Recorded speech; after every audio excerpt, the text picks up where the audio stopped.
नमस्कार मित्रांनो, माझे नाव आहे चंचल सतीश शेवले आणि मित्रांनो आज एक नवीन गोष्ट मला तुम्हाला या ठिकाणी सांगायची आहे. ती म्हणजे की आम्ही ऑनलाईन स्पोकन इंग्लिशचे क्लासेस घेतो.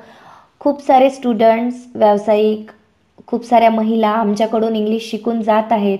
जर तुम्हाला घरबसल्या इंग्लिश शिकायचे असेल तर तुम्ही आमचा क्लास जॉईन करू शकता. त्यामध्ये वर्ग 4च्या पुढील कुठल्याही कॅटेगरीमधील स्टुडंट असतील, व्यावसायिक असतील, कोणीही हा क्लास घरबसल्या करू शकता. चला तर आपण या ठिकाणी आजच्या व्हिडिओला सुरुवात करूया. तर बघा, आजच्या व्हिडिओमध्ये आपण काय पाहणार आहे, दिस, दॅट आणि दिस, दोज कसं यूज करायचं अगदी सोप्या पद्धतीने मी तुम्हाला या व्हिडिओमध्ये शिकवणार आहे. जसं आपण मराठीमध्ये म्हणतो की हे आहे किंवा मग ते आहे किंवा ह्या आहेत किंवा त्या आहेत. एक असेल तर काय घ्यायचं आणि अनेक असेल तर काय घ्यायचं, जवळ असेल तर काय घ्यायचं आणि दूर असेल तर काय घ्यायचं, हे सर्व डाऊट्स तुमचे या व्हिडिओमध्ये मी क्लिअर करणार आहे. बऱ्याच स्टुडंटना दिस, दॅट, दिस, दोज यूज करताना कन्फ्युजन असतं की कसं यूज करायचं हे.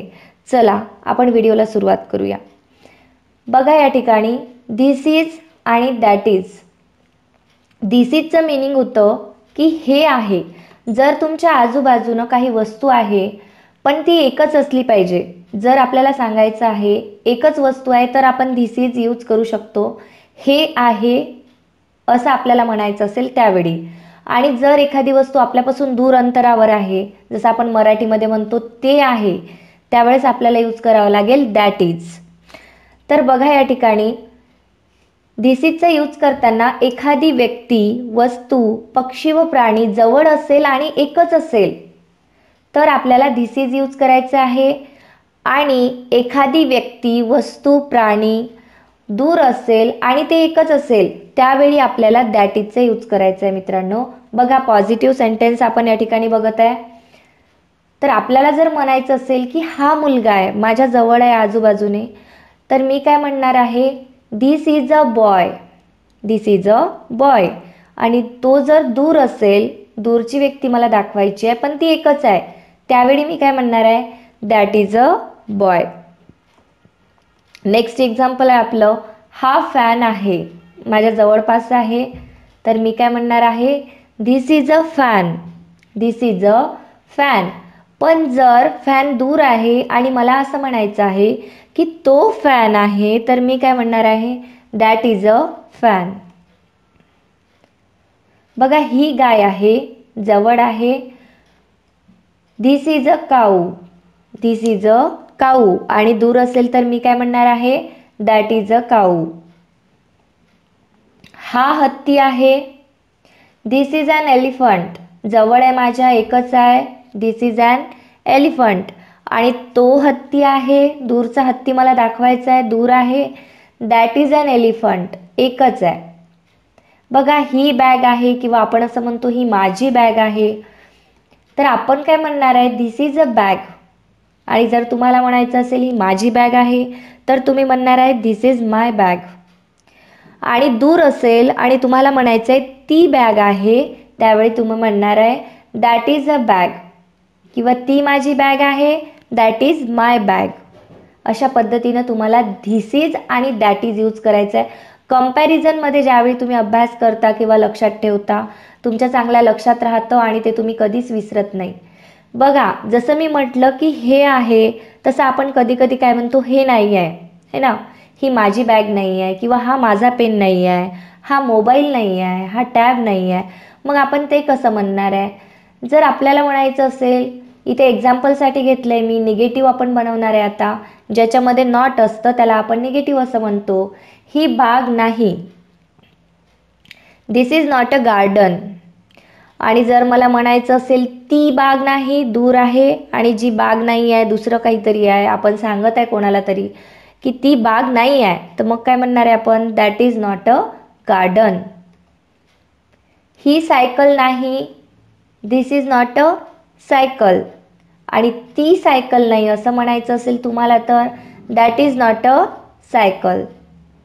हा मोबाईल नाही, त्यावेळी आपण म्हणणार आहे this is not a mobile. आणि तो मोबाईल नाही असं म्हणायचं असेल तर that is not a mobile.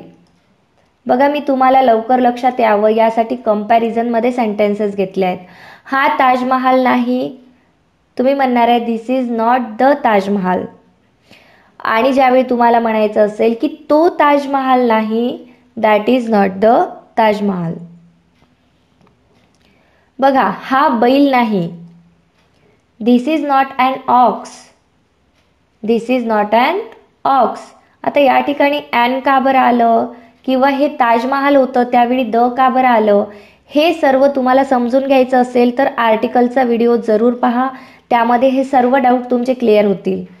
जसं मी म्हटलं हा बैल नाही, तसं मला जर म्हणायचं असेल तो बैल नाही, तर मी म्हणणार आहे that is not an ox, तो बैल नाही. तर बघा, या ठिकाणी आपण पहिल्यांदा पाहिलं धिस इज आणि that is. This is not आणि दॅट इज नॉट हे एकच वस्तू असेल त्यावेळी आपण यूज केलं होतं. आता आपल्याच समोर खूप साऱ्या वस्तू आहे, आपल्या आजूबाजूला आहे. जसं आपण म्हणतो हे पेन्स आहे, किंवा हे मोबाईल्स आहेत, किंवा हे चार्जर्स आहेत, चेअर्स आहेत. मग त्यावेळी आपण काय यूज करायचं, किंवा मग दूर असेल, ग्रुप असेल, खूप साऱ्या मुली आहेत किंवा मुलं आहेत, काहीही ग्रुप आहे, जास्त वस्तू आहेत आणि आपल्याला ते पॉइंट आउट करून दाखवायचं आहे, त्यावेळी मग आपण काय यूज करणार, तर ते या ठिकाणी बघा दीज आर जवळ असेल आपल्या तर दीज आर यूज करावं लागेल, आणि अनेक असेल तर, आणि दोज आर दूर असेल, अनेक असेल तर आपण घेणार आहे दोज आर. बघा, या ठिकाणी एकापेक्षा जास्त व्यक्ती, वस्तू, पक्षी व प्राणी जवळ आणि अनेक असेल तर, आपल्या सराउंडिंगमध्ये मराठीमध्ये आपण जसं म्हणतो ह्या आहेत किंवा हे आहेत, है ना. आणि ज्यावेळी दूर आहे असं सांगायचं आपल्याला, एकापेक्षा जास्त व्यक्ती असतील, वस्तू असतील, प्राणी असतील, पक्षी असतील आणि ते जर दूर असतील तर आपल्याला दोज आर यूज करायचं आहे. बघा, या ठिकाणी पॉझिटिव्ह सेंटेन्स पहिल्यांदा पाहणार आहे आपण. पहिल्यांदा मी म्हटलं ही वाक्ये आहेत, तर मी काय म्हणणार आहे, अनेक आहे एकापेक्षा, आणि हे म्हणायचं आहे मला, माझ्या जवळपास आहे नोटबुकमध्ये, मी काय म्हणणार आहे मग दीज आर सेंटेन्सेस. आणि मला जर म्हणायचं असेल ते वाक्य आहेत, दूर आहेत, तर मी म्हणणार आहे दोज आर सेंटेन्सेस. नेक्स्ट बघा, हे सुविचार आहेत, अनेक आहेत एकापेक्षा, these are thoughts, these are thoughts. आणि ते सुविचार आहेत असं म्हणायचं असेल तर those are thoughts, those are thoughts. हे विद्यार्थी आहेत, एकापेक्षा जास्त आहेत आणि माझ्या जवळपास आहे, त्यावेळी मी म्हणणार आहे these are students, these are students. आणि अनेक असेल, दूर असेल तर मी काय म्हणणार आहे दोज आर स्टुडंट्स. हे तुम्हाला कुठल्याही वस्तूसाठी ज्यावेळी अशा पद्धतीने यूज करायचं आहे, अनेक वस्तू आहे, त्यांचा ग्रुप आहे, त्यावेळी तुम्ही दीज आर किंवा दोज आर यूज करायचा आहे. जवळ असेल तर दीज आर आणि दूर असेल तर दोज आर. बघा, त्यानंतर हे पुस्तके आहेत, अनेक आहेत, मी म्हटलंय these are books, these are books. आणि ते पुस्तके आहेत, अनेक आहेत, दूर आहेत, त्यावेळी मी म्हणणार आहे दोज आर बुक्स. हे शेतकरी आहेत, these are farmers, these are farmers. आणि ते शेतकरी आहेत, दूर उभे आहेत, तर मी काय म्हणणार आहे दोज आर फार्मर्स. बघा, या ठिकाणी जसं आपण म्हटलं की हे आहे म्हणजे दीज आर, अनेक वस्तूंचा संग्रह असेल तर दीज आर, आणि दूर आहे ते आहे असं म्हणायचं असेल तर दोज आर यूज केला आपण. पण ज्यावेळी आपल्याला म्हणायचं आहे की हे नाही आहे किंवा ते नाही आहे, पण ग्रुपविषयी आपल्याला बोलायचं आहे, जसं हे पेन्स नाही आहेत, पेन्सिल्स नाही आहेत, किंवा हे कम्प्युटर्स नाही आहेत, तर अशा वेळी आपण काय घेणार आहे ते आपण बघणार आहे. तर बघा, निगेटिव्ह बघणार आहे आपण, दीज आर नॉट आणि दोज आर नॉट कसं यूज करणार.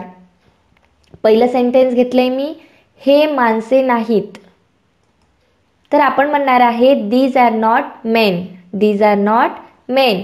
आणि ते माणसे नाहीत, अनेक नाही आहेत असं म्हणायचं आहे आपल्याला, तर आपण म्हणणार आहे those are not men, those are not men. आपल्याला म्हणायचं आहे की हे महिला नाहीत किंवा ह्या महिला नाहीत, तर आपण म्हणणार आहे these are not women, these are not women. पण जर आपल्याला म्हणायचं असेल की त्या महिला नाही किंवा ते महिला नाहीत, तर आपण म्हणणार आहे those are not women. Those are not women. हे मुले नाहीत. आपण अनेक मुलांविषयी बोलत आहे या ठिकाणी. These are not children. These are not children. आणि आपल्याला म्हणायचं आहे की ते मुले नाहीत, तर आपण म्हणणार आहे those are not children. Those are not children. हे लोक नाहीत. These are not people. These are not people. आणि आपल्याला म्हणायचं असेल ते लोक नाहीत, तर आपण म्हणणार आहे those are not people. Those are not people. हे झाडे नाहीत. These are not trees. These are not trees. आणि आपल्याला म्हणायचं असेल ते झाडे नाहीत, तर आपण म्हणणार आहे those are not trees. Those are not trees. तर बघा या ठिकाणी आपण अशा पद्धतीनं दिस आणि दॅट कधी घ्यायचं, दिस आणि दोज कधी घ्यायचं, हे तुम्हाला मी कंपॅरिझनमध्ये आणि जेवढ्या सोप्या भाषेत होईल तेवढ्या सोप्या भाषेत समजावून सांगितलं आहे. मला खात्री आहे की तुम्हाला सर्व काही समजलं असेल आणि तुम्ही यानंतर दिस दॅट दिस दोजमध्ये कधी कन्फ्यूज नाही होणार. Thanks a lot for watching this video.